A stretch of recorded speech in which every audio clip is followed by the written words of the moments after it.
Hola, muy buenas Hola, muy tardes a buenas todos. tardes. Gracias por estar Gracias aquí por estar presentes. aquí Vamos a presentes. estar Vamos a en estar unos en minutos unos minutos arrancando arrancando para para platicar platicar de de ciencias, economía ciencias, y economía y diseño del comportamiento, de qué se comportamiento, trata de qué cada se una de trata estas cada una de cosas. estas. Me voy a esperar unos minutitos mientras Damos un damos poquito de un poquito de espacio para que espacio para lleguen que algunas lleguen otras algunas personas que otras tenemos personas que registradas. tenemos registradas. Pero prácticamente Pero lo que yo les quiero prácticamente lo que yo comentar les o quiero los que yo les comentar quiero o les contar quiero ahorita contar es ahorita un es poquito un poquito de qué se de qué trata, se ¿no? ¿Cómo trata, ¿no? son ¿Cómo son y cuáles son las y cuáles diferencias son las entre diferencias estos entre estos tres elementos tres que estamos elementos que platicando? estamos platicando? Me están Doble. mencionando doble. Allá debería de escucharse mejor, ¿no? Pero bueno, les comentaba, realmente ahorita vamos a dejar unos minutos nada más para empezar. Les voy a contar, es un tema bien divertido. Vamos a hablar muy o lo más claro posible para poder hacer diferenciación entre estos tres temas que en ocasiones parecían o parecerían ser incluso hasta sinónimos. Entonces, les digo, vamos a dar un minutito más y ahorita ya empezamos con el material que tenemos listo para el día de hoy.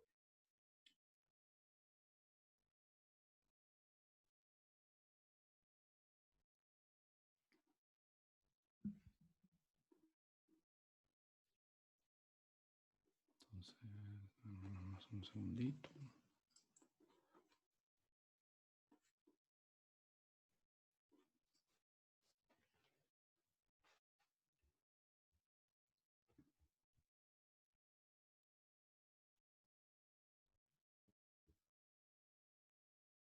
Perfecto. Entonces, bueno, empecemos. Les digo, el día de hoy vamos a estar platicando, mi intención es platicar un poquito de la diferencia entre estas tres disciplinas que parecieran, como les mencionaba antes, ser simultáneas o ser sinónimos, ¿no? Realmente lo que vamos a hablar ahorita y en lo que nos vamos a concentrar durante esta primera parte de la sesión es hablar de Behavioral Science, Behavioral Economics y Behavioral Design, o el comportamiento, economía del comportamiento y diseño del comportamiento. ¿De qué se tratan estos tres elementos? ¿Cuáles son las similitudes y las diferencias entre estos tres?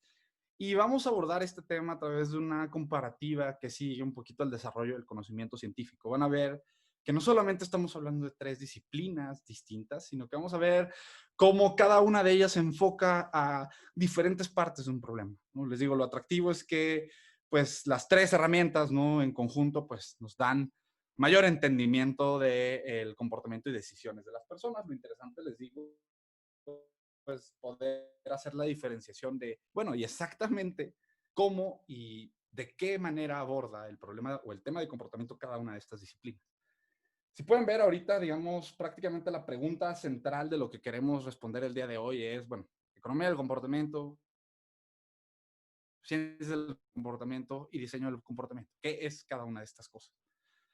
Probablemente lo hayan encontrado en algún momento de esta forma, o probablemente también se los hayan podido encontrar como Behavioral Economics, Behavioral Science y Behavioral Design. ¿Cuáles son las diferencias entre los tres? Al final del día, las tres disciplinas comparten un foco principal, que es el comportamiento de las personas, pero el foco otra vez, la forma de abordar los problemas, vamos a hablar de cosas bien diferentes. Entonces, primero vamos a irnos y vamos a hacer tres momentos de comparativa. Primero vamos a hacer una comparativa simple, que va a ser la comparativa en términos de definición. Después vamos a hacer una comparativa un poquito más compleja, basada en digamos, en esta idea del desarrollo del conocimiento científico, y al final vamos a hacer también una diferenciación temporal, ¿no? Como cada una de las disciplinas, pues prácticamente tuvo distintos momentos en la historia en lo que fue, en la que tuvo, digamos, su renacimiento, ¿no? Entonces, inicialmente, hablando de ciencias del comportamiento, y vamos a empezar por el más grande de todos estos conceptos, que sería ya no, o no se refiere en conjunto. Este grupo de disciplinas es bastante amplio. Aquí les presentamos cuatro, pero cada vez, digamos, las disciplinas que caen dentro del rubro o dentro del campo de las ciencias del comportamiento es mayor, ¿no? Es decir, aquí hablamos de las cuatro principales, que sería la psicología, la sociología, la antropología y la economía, ¿no? Como las principales herramientas que forman parte de las disciplinas enfocadas a estudiar el comportamiento humano. Pero como les decía, hay muchísimas otras más. La clave es que el campo o las ciencias del comportamiento nos delimitan el campo en el que ubican o en el que trabajan todas estas disciplinas. Ahora, pudieron ver que en la parte o en una de las cuatro, digamos, subdisciplinas de las ciencias del comportamiento se encuentra la economía. Y es que la economía al final del día, quizás muchos de nosotros tenemos la visión de que estamos hablando de cosas que no tienen que ver con decisiones de las personas, pero si ustedes lo analizan por un segundo, en el fondo la economía es el estudio de cómo las personas toman decisiones bajo contextos de escasez. Y en este sentido, ¿no? La economía del comportamiento es prácticamente el foco de esta disciplina, pero aplicado a las decisiones de consumo con una condición específica, ¿no? La economía en general trabaja con ideas, y ahorita vamos a hablar un poquito más de eso. Trabaja con ideas supuestos, ¿no? Supuestos que establecen ciertas condiciones detrás del comportamiento de las personas que se modelan, ¿no? En este caso, pues la economía del comportamiento lo que hace es tomar las ideas de economía y relajar algunas ideas, algunos axiomas, algunos supuestos que establecen que las personas para las cuales estamos trabajando, diseñando o investigando se comportan de manera racional. Ahorita les digo, vamos a ir hacia adelante viendo un poquito el cómo se da esta diferencia ya de manera más clara, ¿no? Pero prácticamente la diferencia principal entre las ciencias del comportamiento y la economía del comportamiento que pueden ver aquí es el foco, ¿no? Las ciencias del comportamiento es un campo, un conjunto de disciplinas enfocadas en entender el comportamiento, mientras que la economía del comportamiento ya es el enfoque dirigido hacia las decisiones de consumo, hacia los contextos donde pues las personas tienen que tomar decisiones, trade-offs y demás, ¿no? Les digo, es bien interesante ver esto porque prácticamente van a ver cómo cada uno de los elementos va haciéndose cada vez más específico. La ciencia del comportamiento es un campo súper grande y ahorita que hablemos de ellas van a ver que tiene enfoques bien diferenciados entre cada una de las disciplinas que hay dentro. La economía del comportamiento empieza a ser mucho más específica porque ya se está enfocando directamente en relajar los axiomas que suceden durante el modelaje de economía. Es decir, la economía al final del día lo que busca es entender a las personas para poder modelar su comportamiento y poder predecir pues, qué va a pasar en distintas variables y en distintas, digamos, o qué va a pasar con distintas situaciones de acuerdo al comportamiento de las personas, ¿no? Ahora, en este sentido, si se fijan, ya vimos dos elementos que tienen que ver mucho con conocimiento, ¿no? Es decir, el primero es prácticamente este campo amplio de conocimiento alrededor del comportamiento de las personas. El segundo aborda más bien una faceta de aplicación de esto. Y el tercero, que es el diseño de comportamiento, ya no está hablando de una disciplina, ya no es una variante de una disciplina. El diseño de comportamiento realmente es un proceso. Es un proceso que considera la importancia del contexto y los procesos cognitivos detrás de las decisiones de las personas para, con todo el entendimiento que se ha realizado dentro del campo de las ciencias del comportamiento y dentro de la economía del comportamiento, poder tomar esos elementos e integrarlos al diseño de productos, servicios y estrategias. Entonces, véanlo, prácticamente podemos ver la diferencia en la especificidad, digamos, del enfoque de cada una de estas, de cada una de estas disciplinas. Ahora, prácticamente, no les digo, si los ponemos lado a lado, podemos ver incluso cómo cada uno tiene distintos focos, ¿no? Es decir, las ciencias del comportamiento, como les mencionaba, pues es el enfoque o el foco principal es entender el comportamiento de la persona en un nivel bastante amplio, ¿no? Es decir, ahorita les digo, vamos a ir haciendo la diferenciación de cada una conforme al pensamiento científico, pero prácticamente este primer elemento es donde se crean las bases de conocimiento. El segundo es prácticamente en donde estas bases de conocimiento se enfocan hacia problemas, digamos, que viven en un contexto, ¿no? La economía del comportamiento ya es el enfoque de esto hacia decisiones de consumo. Y el tercer elemento ya no tiene que ver con cómo se aplica esto como tal, sino más bien el cómo cómo sistematizamos, discúlpame, el hallazgo que hemos tenido, el conocimiento que tenemos de los procesos cognitivos de la persona para convertirlo en procesos de diseño, elementos y herramientas que nos sirvan para diseñar productos, servicios, estrategias, ¿no? Les digo, prácticamente la diferencia principal también la podemos ver de esta manera, ¿no? Donde tenemos dos de estos conceptos muy enfocados en entender e investigar, ¿no? Las ciencias del comportamiento y el foco real de la economía del comportamiento se encuentra en investigar y en modelar el comportamiento de las personas, de distintas maneras, pero estos dos están muy centradas todavía en la parte del entendimiento. Mientras que el tercero ya no está enfocado en entender, está enfocado en transformar este entendimiento en elementos que sean accionables, es decir, procesos, les digo, herramientas que le permitan a las personas que trabajan con estos principios llevar de manera sistemática el conocimiento que han creado estas otras dos disciplinas al diseño de productos, servicios y estrategias, ¿no? En este sentido, algo muy importante, ¿no? Que tendremos que también entender y que me gusta mucho pues utilizar para hacer la diferencia entre estas tres distintas pues focos de un de una aplicación de conceptos de comportamiento, ¿no? Es verlo desde la perspectiva del desarrollo del conocimiento científico, ¿no? Esto es un triángulo invertido que prácticamente nos deja ver un poco de cómo sucede o cómo deberían de suceder la especialización del conocimiento, ¿no? Y es bien interesante porque prácticamente lo que este triángulo nos plantea son 3 niveles de especialización. Sí, el primero, que es prácticamente el nivel más amplio, el nivel donde se genera la base de conocimiento, que se conoce como la investigación básica.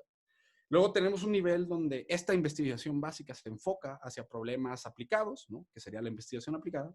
Y luego tenemos un tercer momento en donde todo esto, es decir, esta investigación básica y esta investigación aplicada, prácticamente se conjuntan para generar lo más fino de todo esto, que es la investigación tecnológica, lo que nos permite, digamos, llevar los principios de conocimiento adquirido en los otros 2 elementos ya a la práctica como tal.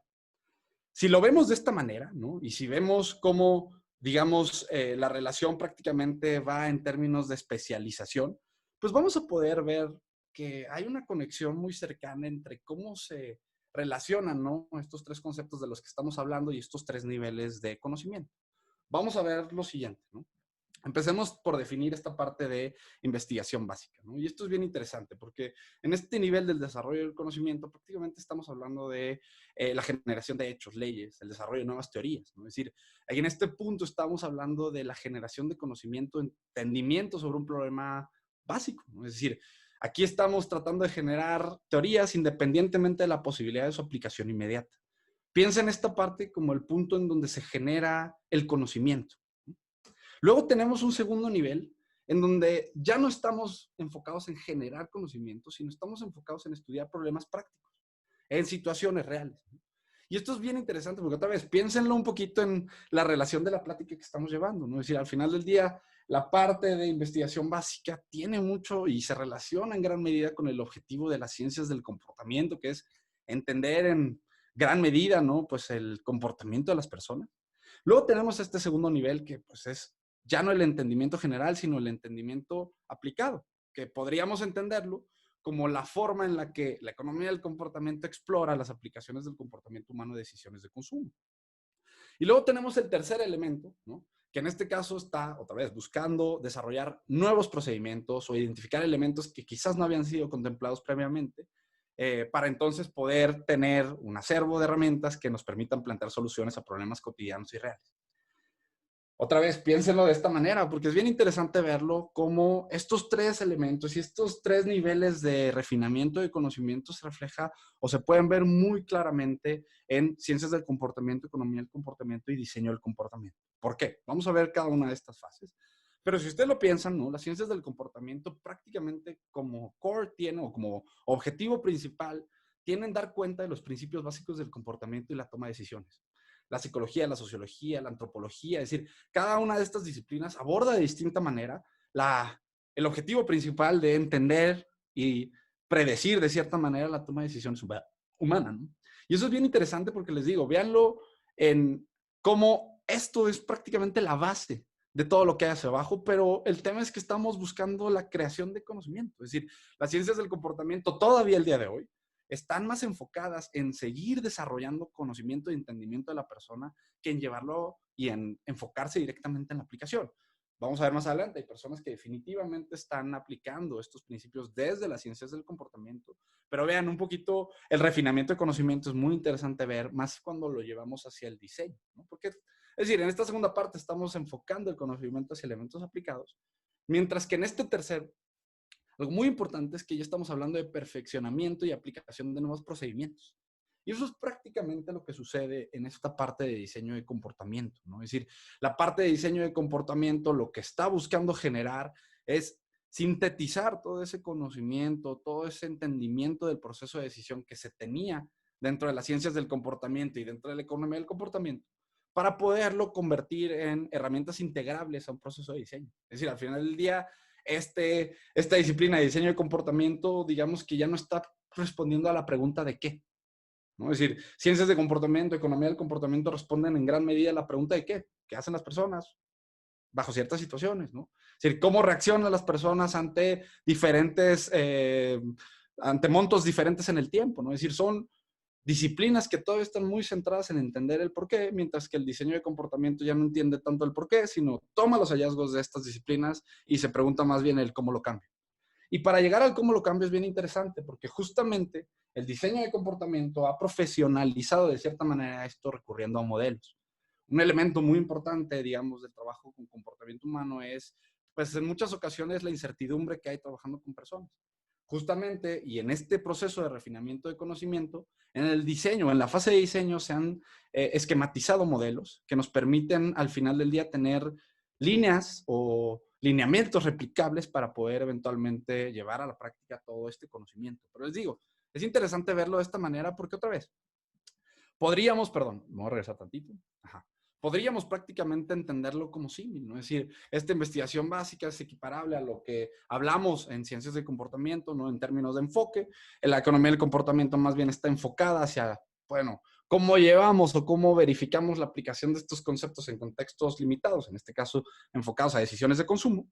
Y la última parte sería enfocada a cómo creamos lineamientos, cómo creamos procesos que nos permitan replicar esto de manera consistente, ¿no? Prácticamente es bien importante y bien interesante ver esta diferencia, porque a pesar de que en los tres niveles lo que más nos importa es entender el comportamiento de las personas que están frente a nosotros, la manera de abordarlo y el refinamiento también del conocimiento que vamos a estar trabajando es bien diferente, ¿no? Ahora, algo bien interesante también es que así como estamos viendo ahorita diferencias en términos, bueno, de definición, ¿no? Vemos que uno es un grupo de disciplinas, otro es la aplicación de la disciplina hacia un contexto en específico, y el otro más bien es el cómo utilizo estas herramientas o estos principios para poder crear, pues, procesos y líneas de diseño consistentes, ¿no? Pero así como hay diferencias de esa manera, ¿no? También hay diferencias en términos de cómo se dio el desarrollo temporal de cada una de estas disciplinas. Y eso es también bien interesante porque cuando volteamos a ver la historia de cada una de estas disciplinas, podemos ver también cómo es que por lo menos la economía y la psicología siguieron un poquito este penduleo ideológico hasta que entendieron o llegaron, digamos, a este punto en donde pues la integración de las dos disciplinas se volvía prácticamente pues natural, ¿no?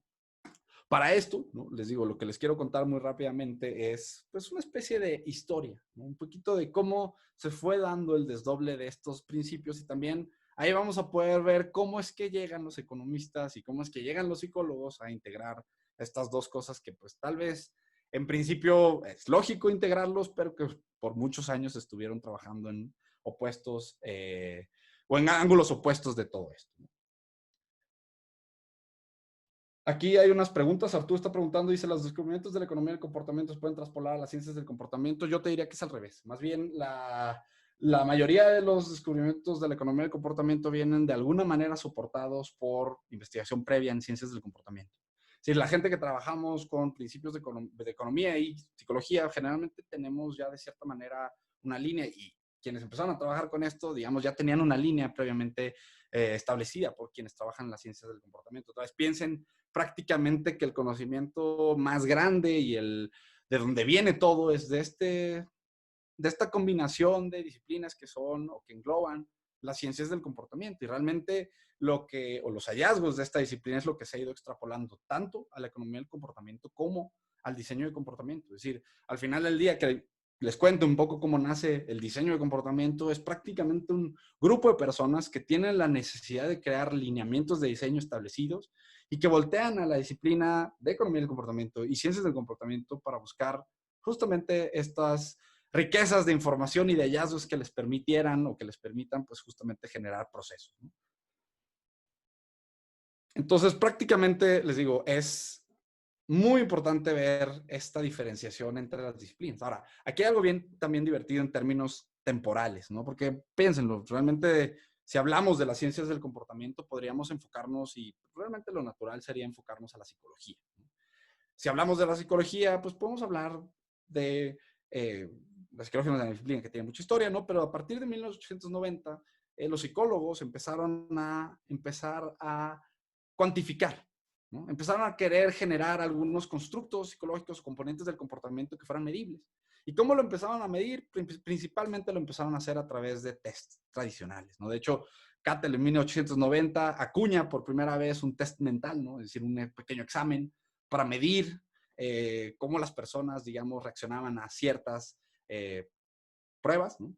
Binet construye sobre eso y crea la primera prueba psicométrica, ¿no? Y Woodward después empieza a trabajar con esta idea, ¿no? Que después se convirtió o fue algo muy importante en el desarrollo de la psicología, que fue el trabajo que empezaron a hacer con test de personalidad en soldados. Kahneman, por ejemplo, Daniel Kahneman, que eventualmente ganaría el Premio Nobel de Economía, a pesar de ser psicólogo, también fue una de estas personas, de estos psicólogos que trabajaron con test de evaluación de personalidad de soldados, ¿no? Al final del día les digo, la psicología era vista, o inicialmente era vista muy con este ojo de medir lo que estaba pasando en la persona. Sin embargo, pues la ideología psicológica pues ha seguido, como les contaba, un pequeño penduleo, ¿no? Es decir, si bien esta primera parte estaba muy enfocada en medir a la persona, ¿no? Poco a poco y pocos años después, un grupo de psicólogos empezó a cambiar las ideas y empezó a decir, bueno, es que si bien sí es importante medir a las personas, hay que entender que estas personas interactúan con un contexto y que la importancia de ese contexto es lo que en última instancia va a determinar los resultados de estas pruebas, ¿no? De hecho, pues aquí es donde llega la escuela de los conductuales, ¿no? Watson y Skinner empiezan a entrar al estudio del comportamiento humano y ellos empiezan a dar cuenta, ¿no? De que el comportamiento prácticamente es resultado de la relación que tiene una persona con su contexto, con su ambiente y los elementos que hay en ese contexto y en ese ambiente. Digamos que aquí es prácticamente donde empezamos o donde se empiezan a ver las ideas que eventualmente permitirían que la economía y la psicología se conectaran, ¿no? Justamente no sucede a raíz de Skinner ni de Watson, muchos años después, ¿no? Viene por ahí de los 60, viene la revolución cognitiva en la psicología, en donde los psicólogos pasaron de todo este enfoque conductual a darse cuenta que no era suficiente el estudio de lo que era observable, sino que para poder ellos predecir e intervenir sobre el comportamiento de las personas, tenían que echar mano de algunos elementos que pues, no eran per se observables, como la memoria, la percepción, el pensamiento, las emociones. Es decir, en este punto es prácticamente donde la psicología empieza a darse cuenta, o empieza más bien, no a darse cuenta, sino más bien empieza a ampliar en gran medida su potencial de conexión con otras disciplinas. En el momento en el que se empiezan a cuantificar estos 6 dimensiones que estoy poniéndose en la pantalla, prácticamente es el momento donde no solamente los psicólogos, sino muchas otras personas empiezan a preguntar, bueno, ¿y cómo entienden el comportamiento humano otras disciplinas que no son la psicología, o que no son la sociología, o que no son la antropología? Y justamente ahí, pues el principal objeto de estudio, ¿no? Pues resulta ser la economía, que prácticamente para muchos psicólogos, uno de los cuales, o quizás los dos más conocidos en hacer el brinco, ¿no? Pues serían Amos Tversky y Daniel Kahneman, que al final del día eran dos psicólogos. Amos Tversky era un psicólogo matemático, ¿no? Que pues gracias a esa matematización, pues pudo conectarse muy fácilmente con el lenguaje económico y pudieron ellos darse cuenta que, por más bobo que esto les parezca, por años, ¿no? Los economistas habían estado trabajando y modelando decisiones de personas sin considerar el comportamiento y sin considerar los hallazgos de la psicología. Piensen eso, es decir, pareciera como una locura, pero es algo que sucedió. Es decir, eventualmente pues, los economistas se dieron cuenta que por muchos años no habían integrado las ideas de los psicólogos, pero no es tan fácil eso, ¿no? Ahorita les voy a contar un poquito de por qué los economistas no integraron los principios psicológicos desde el inicio. Uno, y ahorita que lo estamos viendo y que estamos viviendo cómo la economía y el comportamiento cada vez crece más, diríamos, oye, pues quizás si desde el inicio se hubieran integrado los principios psicológicos al análisis del comportamiento y del consumo de las personas, pues la economía hubiera podido generar modelos mucho más avanzados.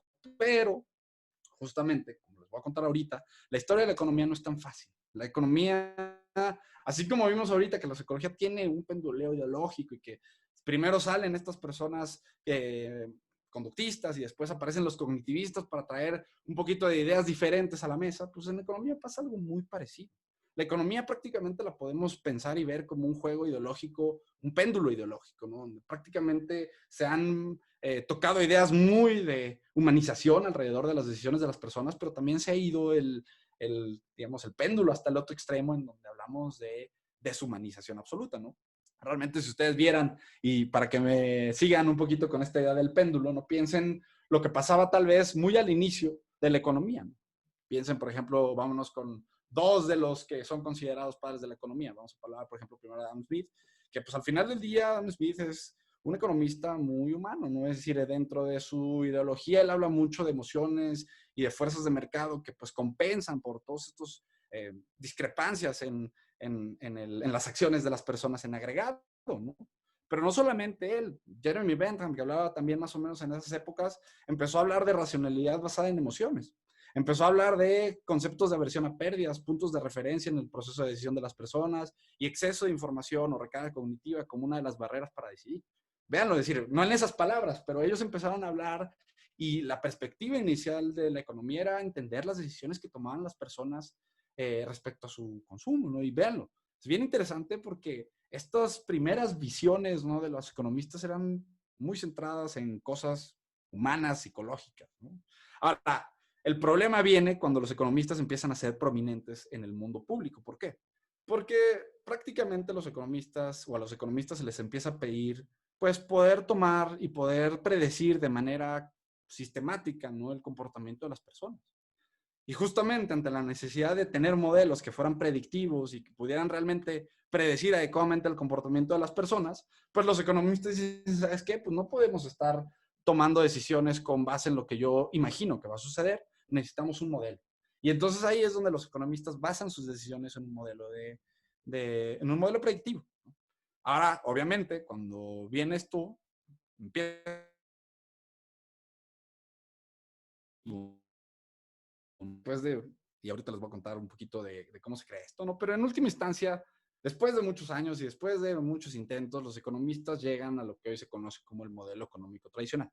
Que el modelo económico tradicional prácticamente asume, ¿no?, que cuando una persona, la que sea, enfrenta una decisión, hay ciertas reglas o ciertos axiomas que rigen esa decisión que la persona va a tomar. Si los economistas, conocemos todos los economistas en algún momento de nuestras carreras, vemos los axiomas de elección racional que nos indican prácticamente, o que son los supuestos que nos aseguran que las personas para las que estamos modelando son humanos racionales. Es decir, nosotros asumimos que las personas cubren los principios de transitividad, integridad, continuidad e independencia en sus decisiones, ¿no?, que en última instancia realmente son supuestos que simulan, ¿no?, que las personas en todas sus decisiones buscan obtener siempre lo mejor para sí mismas. Y por otro lado, que consistentemente saben identificar claramente lo que es mejor para ellos. Quizás vemos estos puntos y decimos, bueno, pues es lógico que las personas van a buscar lo que es mejor para sí y también es lógico que sabemos lo que es mejor para cada uno de nosotros, ¿no? Sin embargo, estos dos supuestos, cuando los llevamos al estricto sentido de la palabra, prácticamente nos obligan a entender que las personas son capaces de aislar sus decisiones de su contexto. Son capaces de aislar sus decisiones de sus emociones, de la información que están recibiendo de pues, las personas con las que están interactuando y que independientemente de lo que ellos reciban de información, pueden navegar esa complejidad y extraer los elementos importantes para hacer computaciones complejas para decidir qué es lo que más les conviene. Evidentemente esto no sucede. Pero ¿por qué se da esto? Otra vez recuerden, a los economistas les piden pedir y les piden tener modelos predictivos. Piensen por un segundo, es prácticamente imposible poder modelar la emoción de una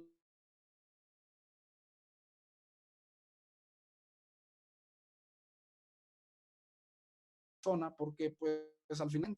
Entonces, una métrica variable entre las personas, ¿no? Pues hace pues prácticamente imposible que la trabajemos o que la consideremos como pues la métrica principal con la que las personas van a optimizar, ¿no? Y justamente ese es un problema, porque entonces los economistas dicen, bueno, como no podemos modelar las emociones de cada una de las personas, lo que sí vamos a hacer es asumir que todas las personas toman decisiones de manera colectiva bajo los mismos principios, que son los 4 axiomas que les mencionaba, que en última instancia nos dejan ver que las personas no están haciendo lo que deberían hacer, que es prácticamente, pues, optimizar constantemente, ¿no?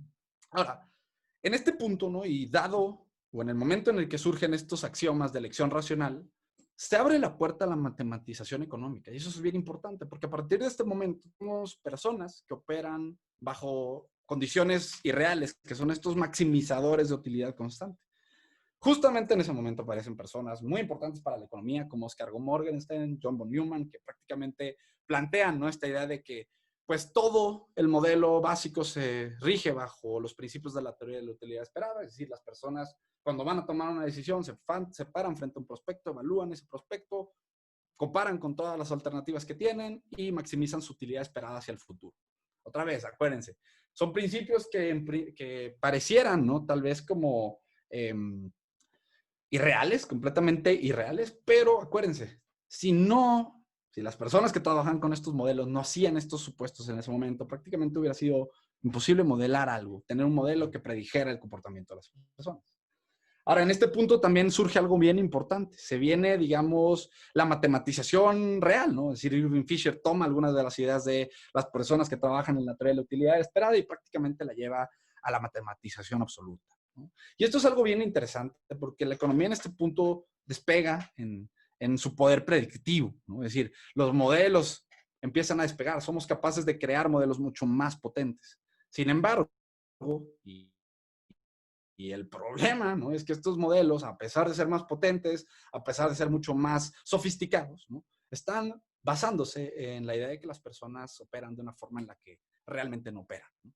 Ahora, esto no fue novedad para los economistas, es decir, los economistas por muchos años antes de que llegaran Kahneman y Tversky a trabajar y a abordar las ideas de la economía desde una perspectiva de comportamiento, habían economistas que ya habían identificado fallas en el poder predictivo de este modelo. De hecho, el más famoso quizás es Herbert Simon, que en los 50 empieza a plantear la idea hacia los economistas tradicionales de que la racionalidad no es absoluta en las personas, sino es limitada y bajo ciertas condiciones y bajo ciertas sí, bajo ciertas condiciones esta racionalidad puede ser variante, ¿no? Y es algo bien interesante porque en ese momento piensen que prácticamente era pecado hablar de algo que fuera contra la teoría de la utilidad esperada, ¿no? De hecho, hay una conferencia muy interesante, pueden buscar en Google el memo todavía de la conferencia, en el 84 se juntan, por ejemplo, Herbert Simon, Richard Thaler, Daniel Kahneman, va todavía Tversky, se junta, digamos, lo que en ese momento era la gran escuela de economistas del comportamiento a hacer una charla con los economistas tradicionales, Kenneth Arrow y todos ellos de Chicago. Y es bien interesante porque a pesar de que todo termina siendo un debate muy desbalanceado en contra de quienes trabajan desde la perspectiva de comportamiento, prácticamente piensen que ese momento fue donde los economistas empiezan a comprender la importancia de esto. Empiezan a ver que estos enfoques que pues suavizan estas ideas o estos axiomas realmente tienen poder. Y justamente les digo, en esos momentos, 60, 70, está pasando algo muy interesante en el mundo. En la psicología está la revolución cognitiva y en la economía justamente empiezan a salir estas ideas y estos, pues, estos principios que buscaban un poquito suavizar estos axiomas muy rígidos que existían previamente, ¿no? Justamente cuando sucede esto, viene el brinco de Kahneman y Tversky a trabajar con algunos economistas. Por ejemplo, Kahneman y Tversky trabajan desde el 77 con Richard Thaler, ¿no? Es decir, el trabajo se empieza a dar y mucho del trabajo que empiezan a hacer por separado, ¿no? Es encontrar violaciones a la teoría de utilidad esperada. Es prácticamente encontrar violaciones para el modelo tradicional para entonces poder prácticamente ganarse su lugar. Richard Thaler lo hace por su cuenta, Kahneman, Tversky, todos ellos empiezan a trabajar de distintas formas en identificar pequeños experimentos, algunos muy complejos, ¿no? Para demostrar que las personas en la vida real no utilizan los principios de la teoría de la utilidad para decidir. Ahora, obviamente, después de vaciar, de patear abajo, de tirar abajo esta idea de la teoría de la utilidad esperada, ¿no? Pues tanto a Kahneman, Tversky, a Thaler y a todos ellos les dicen, bueno, está bien que tú estás diciendo que esto no es cierto, pero entonces, ¿qué es lo que está pasando?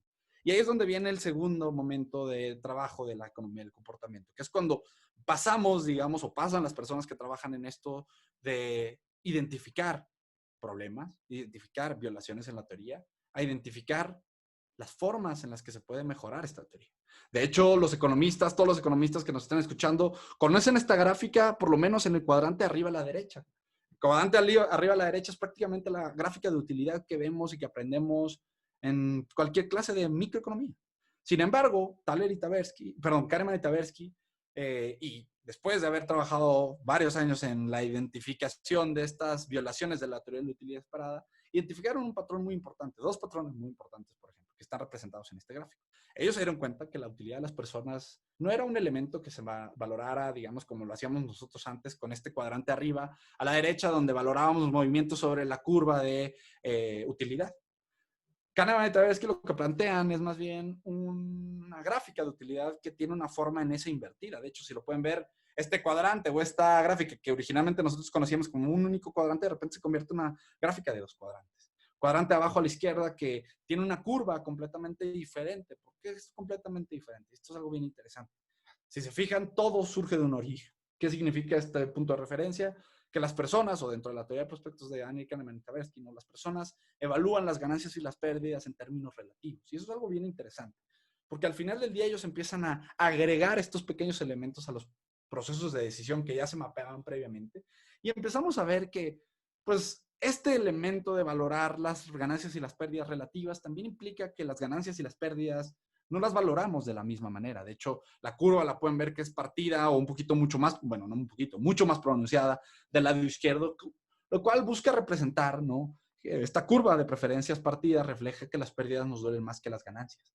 Y es algo bien interesante, porque otra vez, son principios que se desarrollan completamente dentro de las ciencias del comportamiento, pero que al momento de integrar o de intentar aplicarlos o integrarlos a modelos económicos, pues digamos, obviamente esto no sucedió de un día, fue un trabajo de muchos años y de mucho, de hecho, hay 3 versiones de la teoría de prospectos de Kahneman y Tversky, porque al final del día, poco a poco ellos fueron desde su trabajo integrando y refinando estos modelos que trajeron a la mesa, ¿no? Les digo, prácticamente a partir de este momento es donde se marca el nacimiento de esta disciplina enfocada o rama, ¿no?, de la economía enfocada en integrar principios de comportamiento al análisis de las personas.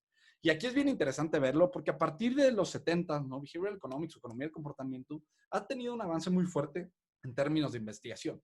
Por ejemplo, aquí en la parte de abajo de la izquierda está Matthew Rabin, que es uno de los investigadores, pues, más prominentes en la disciplina, ¿no? Él tiene muchos años trabajando y avanzando. De hecho, él maneja, ¿no?, la Escuela de Verano de Economía del Comportamiento, que prácticamente es una escuela, un movimiento muy romántico que hicieron hace tiempo ya Kahneman y Tversky, que hacen cada año, ¿no?, una escuela de verano para mantener pues, a los estudiantes, ¿no?, de las más brillantes de las carreras del mundo, pues en sintonía de lo que está pasando en economía de comportamiento, ¿no? Pero vean, ya han habido varios Nobels, ¿no?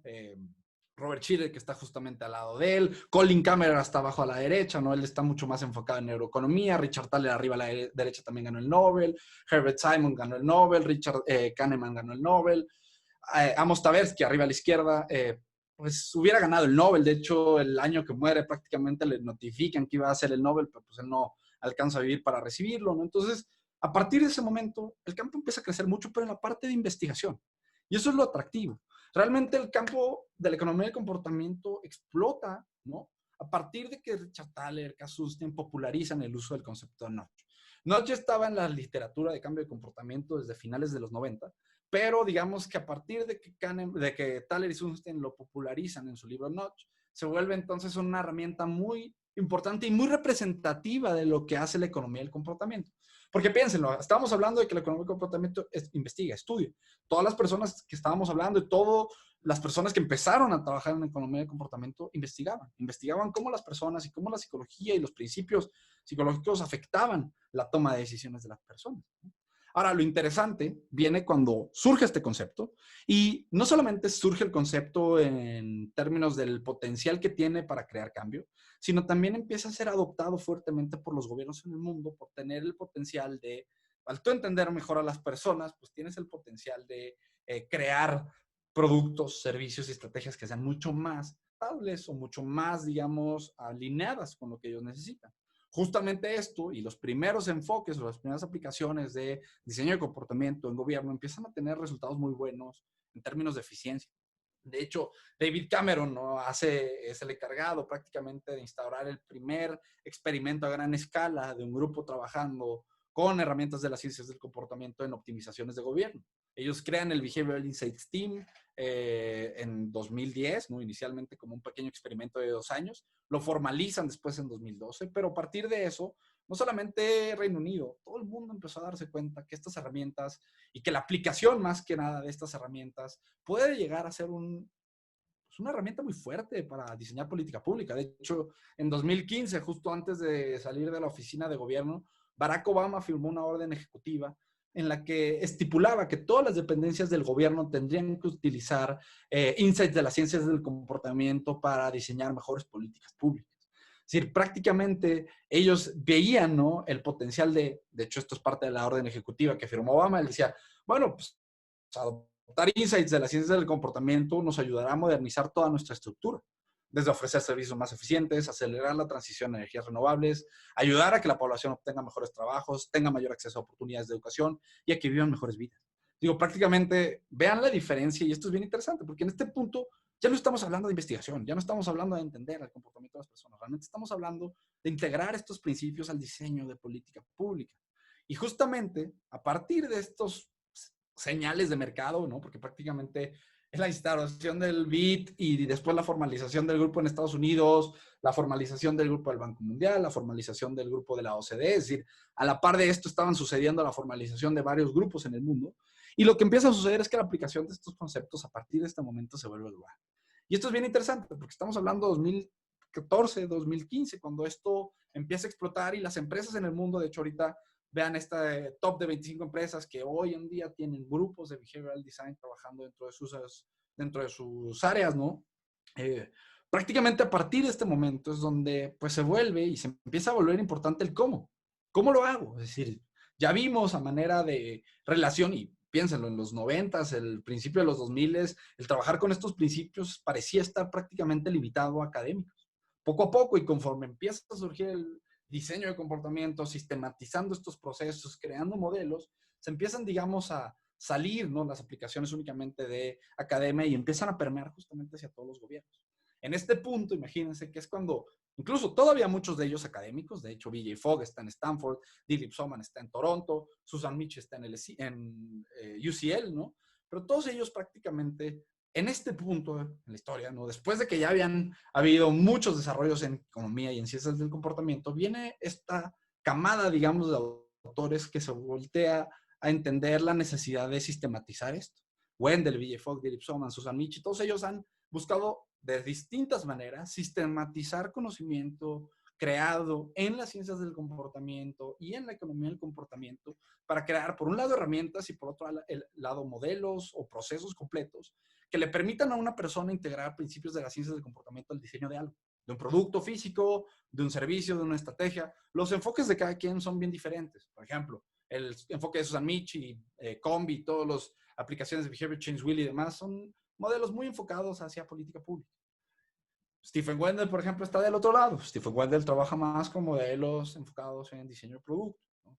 La clave es entender cómo estas personas voltean atrás, ven todo este hallazgo, sistematizan y crean estos modelos de cambio de comportamiento. Hay modelos muchísimos, ¿no? Está el de Create, les digo, aquí está Combi con Behavior Change Wheel, el East de Behavior Insight Team, está algunos mucho más específicos como Hook o BMAP, que son para algunas especificaciones simples. Hay algunos que pues son un poquito extraños, como este de Octalysis, pero prácticamente todos coinciden en la sistematización de conocimiento para poder convertirlo en herramientas accionables. Eso es prácticamente algo bien importante de ver en la diferenciación de estos tres elementos, ¿no? Si ustedes lo piensan, al final del día, aquí tenemos prácticamente tres niveles de conocimiento. La investigación básica, que es prácticamente lo más rico en conocimiento, pero también lo más amplio en términos de especificidad, ¿no? Eso lo vamos a encontrar en las ciencias del comportamiento. Por eso estamos hablando de un campo de varias disciplinas. Y prácticamente estas varias disciplinas lo que buscan es darnos un entendimiento más completo de lo que están haciendo las personas. Luego tenemos la parte de economía del comportamiento, que economía del comportamiento realmente es una aplicación o es un ramo aplicado de manera específica, ¿no? De los principios de las ciencias del comportamiento dentro de la economía, dentro de las decisiones económicas de las personas. El último nivel, ¿no? Es prácticamente ya donde no nos preocupamos por entender ni a nivel macro ni a nivel micro, sino más bien nos preocupamos por sintetizar todo esto y crear reglas, crear algo que nos permita llevar estos principios a la aplicación vía diseño, ¿no? Digo, es algo un poquito abstracto verlo así, pero realmente la relación entre los tres es muy directa. Les digo, lo que cambia realmente es el enfoque y pues realmente la aplicación que quieras tú obtener, ¿no? Muchas veces, pues realmente la aplicación de estos conceptos van a estar limitados a diseño y mientras tanto, ¿no? Todas estas labores de investigación, de entendimiento, pues van a estar más bien cayendo dentro del campo de ciencias del comportamiento y economía del comportamiento. Entonces, bueno, pues digamos, yo sé que ahorita me aventé una plática un poquito larga y es un tema muy, pues muy, a mí me encanta, es un tema bien interesante, realmente la relación entre estos tres elementos es bien importante diferenciar, ¿no? Pero prácticamente creo que con esto se puede ver la diferenciación en su nivel más importante, ¿no? Prácticamente conforme vamos bajando en el nivel de especificidad de lo que requerimos, pues vamos pasando de este campo grande y amplio que son las ciencias del comportamiento, a este campo acotado y muy específico que es el diseño de comportamiento, ¿no? Es decir, en el diseño de comportamiento trabajamos con procesos, trabajamos con herramientas y modelos que nos ayudan a hacer cosas muy específicas, investigar elementos de contexto y diseñar elementos de contexto que nos permitan integrar, como les había mencionado previamente, tanto ciencias del comportamiento como economía del comportamiento. Entonces, pues bueno, realmente es un webinar muy express, pero creo que, o espero, ¿no? Que con esta visión de los 3 niveles de conocimiento puedan un poquito verle, ¿no? El valor a diferenciar y el valor de ver, pues realmente cuál es el elemento que nos interesa y que pues deberíamos de utilizar, ¿no? Es decir, realmente si ustedes están trabajando o buscan trabajar con la solución de problemas, pues volteen a ver el diseño de comportamiento. Si ustedes más bien quieren entender o quieren más bien, pues sí, entender una decisión, entender a las personas, ciencias, economía y comportamiento realmente es el camino, ¿no?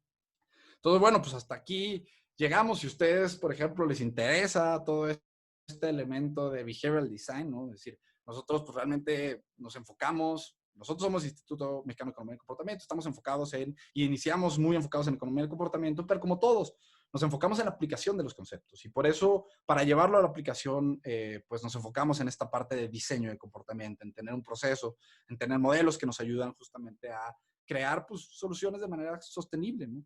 Les digo, al final del día, el objetivo de todo esto, pues es diferenciar, poder ver la diferencia entre los 3 niveles de conocimiento y poder ver y darle, pues, su lugar a cada uno, ¿no? Les digo, realmente varían no solamente en enfoque, sino también en nivel de aplicación. Entonces, bueno, pues, no sé si hayan algunas preguntas que quieran que abordemos ahorita. ¿Alguna preguntilla por ahí? Arturo pregunta, ¿qué detonaría la adopción de esta disciplina en las empresas? Lo que más ha adoptado me imagino que hablas de behavioral design como tal, ¿no? Porque realmente eso es lo que las empresas podrían empezar a aplicar. Lo que detona en muchas ocasiones la adopción de esto son los resultados, ¿no? Es decir, un elemento muy importante de todo esto, ¿no? Es el enfoque hacia experimentación. Y este potencial de extraer resultados de la interacción con personas. Normalmente lo que más detona la adopción de estos conceptos es cuando podemos hacer experimentación con personas directamente. Es decir, si nosotros podemos experimentar con clientes internos o externos, ¿no? Porque es decir, muchas veces las empresas no son muy adeptos a experimentar con cliente externo inicial, pero con cliente interno muchas veces también se pueden crear pequeños experimentos que pues nos ayudan a entender cómo reflejar o cómo utilizar principios de la ciencia del comportamiento para resolver problemas de comportamiento dentro de la empresa también, ¿no? Entonces, ya realmente yo les diría que la forma de pegar o de detonar la adopción de estos conceptos es experimentando, teniendo resultados y mostrándolos a las personas, ¿no? Ok, Agustín dice gracias por la plática. Y Arturo preguntaba, yo creo que era mientras estabas hablando sobre economía, ¿se trata de descubrir, predecir variables correlacionales o causales? Es que, digamos, aquí más lo que vas a tú identificar son, y el foco cambia a ser elementos de contexto, ¿no? Es decir, al final del día tú lo que buscas es identificar los elementos del contexto que están siendo integrados en la decisión de la persona, ¿no? Justamente, ¿no? El conocer y el tener a la mano todas estas herramientas y el entendimiento de las ciencias del comportamiento, pues nos ayudan a saber y a poder manejar estos conceptos de manera adecuada, ¿no? Okay. Y Arturo también pregunta, ¿qué concepto de veracidad el cliente se convence? ¿Podrías repetir tu pregunta? Ajá.